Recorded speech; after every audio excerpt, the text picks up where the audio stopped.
Welcome to the Coronavirus Diaries with me, Vasilis Katsardis.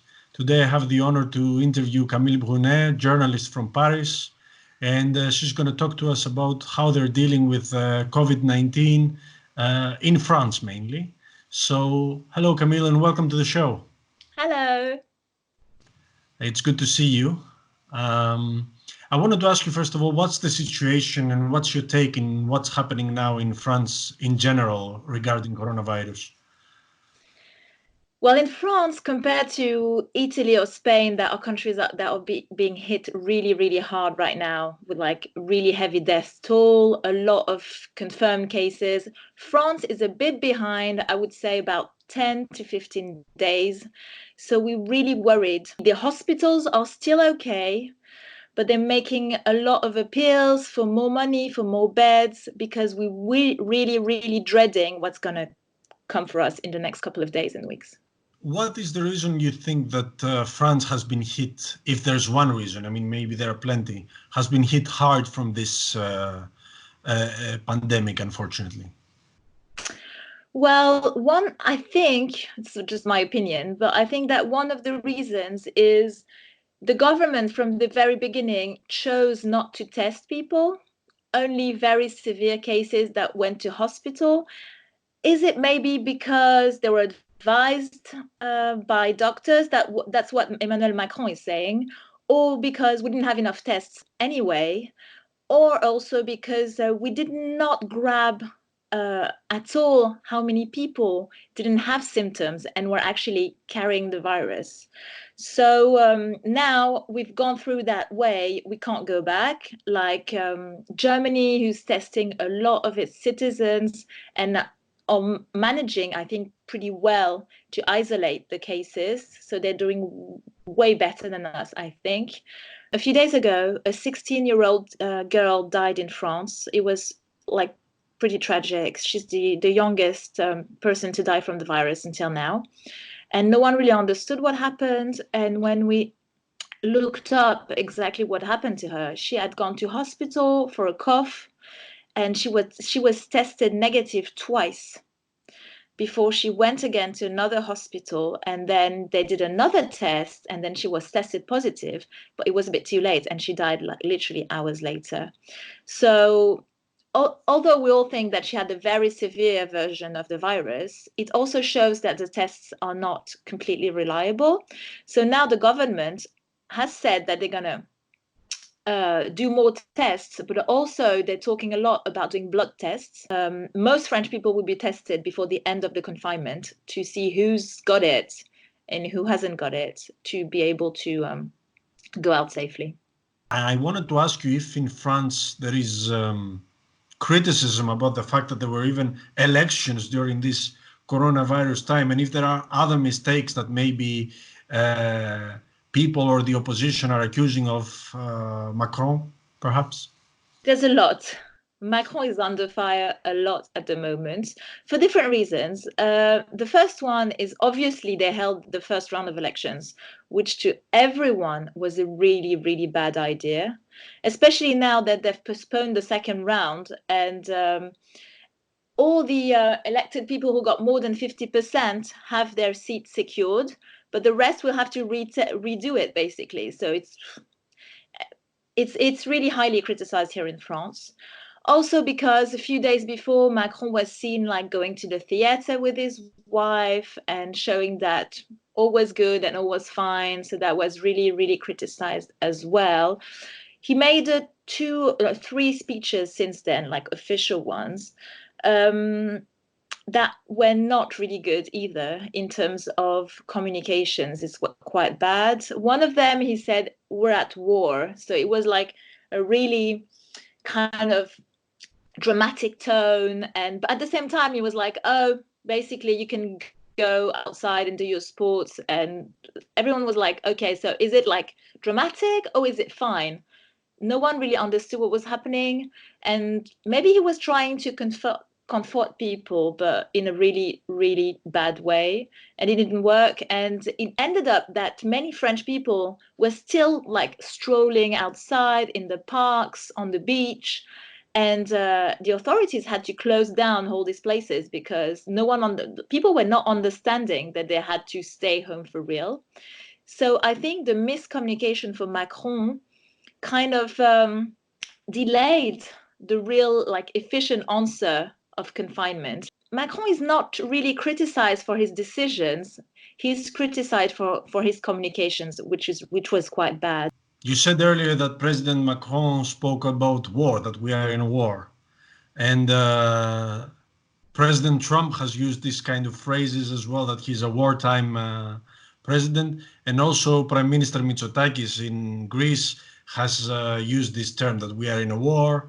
As a person and as a professional that unfortunately has experienced wars, how would you comment on that? Is it really a war? Is it worse? Is it different? Is it better? How do you feel about it? I think it's totally not a war.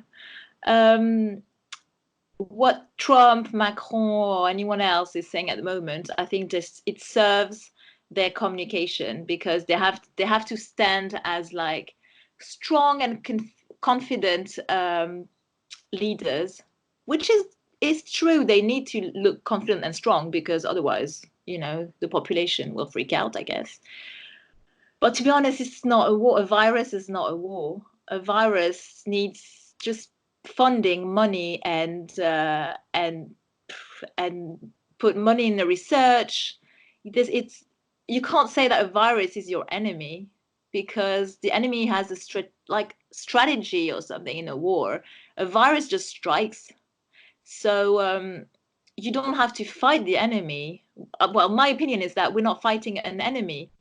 We need to just set up whatever we can to protect us from it. We can't. It's going to die at some point, this virus. And in the meantime, we need to find medicines and vaccines, basically. We can't really fight it. Even all the old diseases that we've had over the centuries, they've just died, either naturally, or they've come back.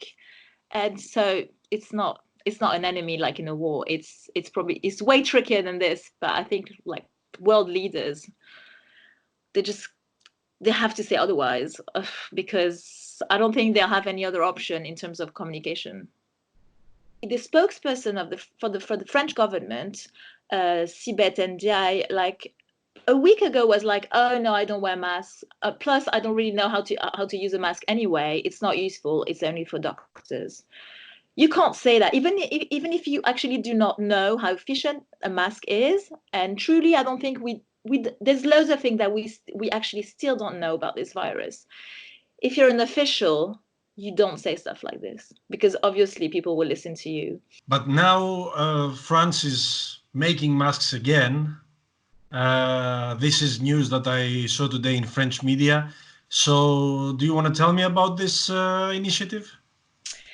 Well, it's loads of factories that are not making masks, actually, generally, have switched all their production lines to make masks. I think it's kind of the same everywhere in Europe, to be honest.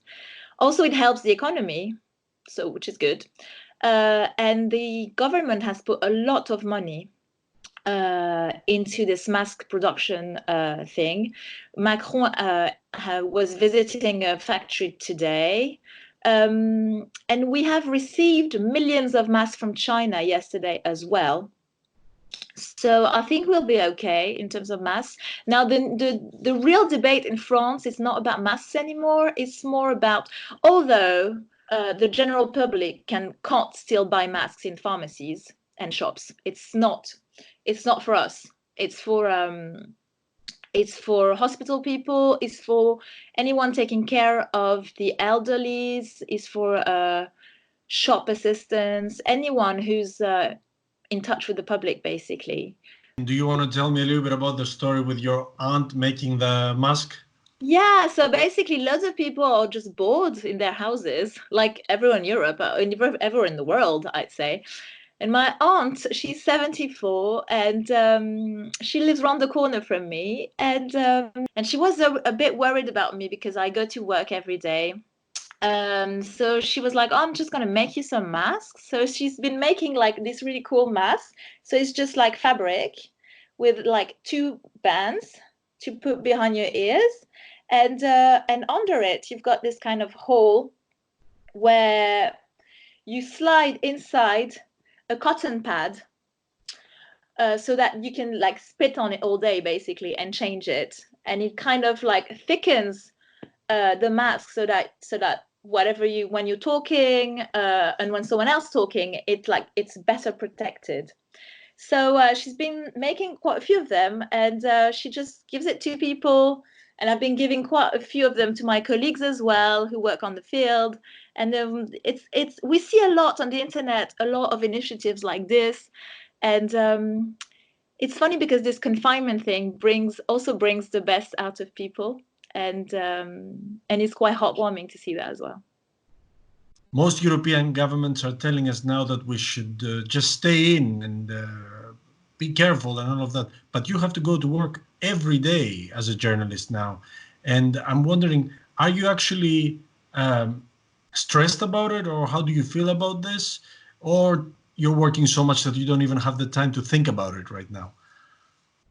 I'm really happy actually to go to work for different reasons. The first one is that my flat is actually quite small, and because we're not allowed to go out, this is just my reason to go out. Also because I live north of Paris, and the TV I work for is south of Paris, and I'm taking my bike, which I don't usually do the rest of the year because there's too many cars and the traffic's quite hectic in Paris.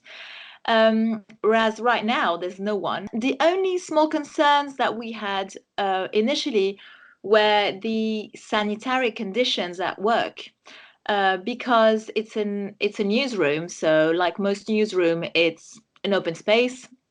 People are sitting next to each other. There's no walls. They have microphones to voice their like reports. So most time they just spit. I think everyone spits when we talk. I was quite astonished to see how much we spit every day, and we have to talk to each other because we're a team. I'm a producer, so I have to talk to the presenter I work with, to the assistant, to the editor-in-chief. It's a teamwork, so it's hard to work on your own. But we've made a lot of efforts in the gallery where all the technicians are. They've put up some like plastic transparent panes between each other. But we're not a lot of us in the newsroom. We're about 20% of the staff. The rest is either sick or taking care of the children at home, or they have like elderlies with them or stuff like that. So it's actually okay. Sadly, the workload is not less, so we work twice as much. But the atmosphere and the vibe is actually quite good. Camille Brunet, thank you so much for coming to the show.